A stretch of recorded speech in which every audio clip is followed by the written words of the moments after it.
কাচ্চি বিরিয়ানি খাওয়ার কথা ভাবলে সেই নরম আলু আর তুলতুলে মাটন মাথায় আসলে আমি বেসিক্যালি চলে যেতাম সুলতান ডাইন অথবা কাচ্চি ভাইতে।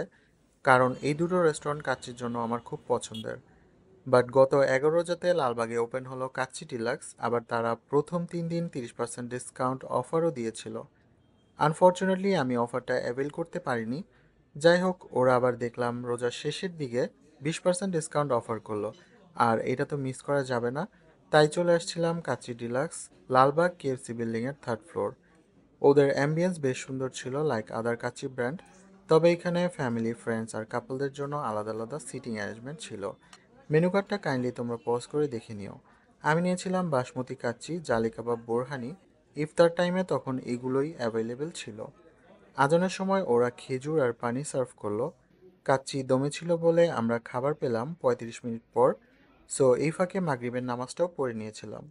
লং ওয়েটিংয়ের পর বাসমতি কাচ্চি আমাদের সার্ভ করলো। সবার মতো ওদের কাচ্চিতেও সেম সাইজের 2 পিস মাটন, 1 পিস আলু ছিল।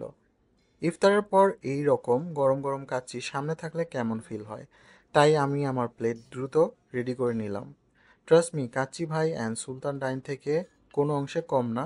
সো বলতেই হয় আমার কাছে কাচ্চি ডিলাক্সের কাচ্চি টপ নচ মনে হয়েছে। লাকিলি আমি শ্যাঙ্ক পিস পেয়েছিলাম। এত সফট ছিল আর স্পাইসের ব্যালেন্স একেবারে পারফেক্ট ছিল, মানে সো গুড। ওয়েটার থেকে জানতে পারলাম ওদের প্লেন পোলাও রোস্ট রেডি হয়েছে। তাই আমি প্লেন পোলাও আর রোস্ট অর্ডার করে ফেললাম। টেস্টের ব্যাপারে যদি বলি তাহলে প্লেন পোলাও আর রোস্ট বেশ ভালো ছিল খেতে। তবে বোরহানিটা এভারেজ ছিল। যাদের সুইট বোরহানি পছন্দ আই গেস তাদের ভালো লাগতে পারে। আমার মনে হয় সবার একবার হলেও কাচ্চি ডিলাক্স ভিজিট করা উচিত। সো ভিডিওটি ভালো লাগলে hit the like button. Enjoy eating.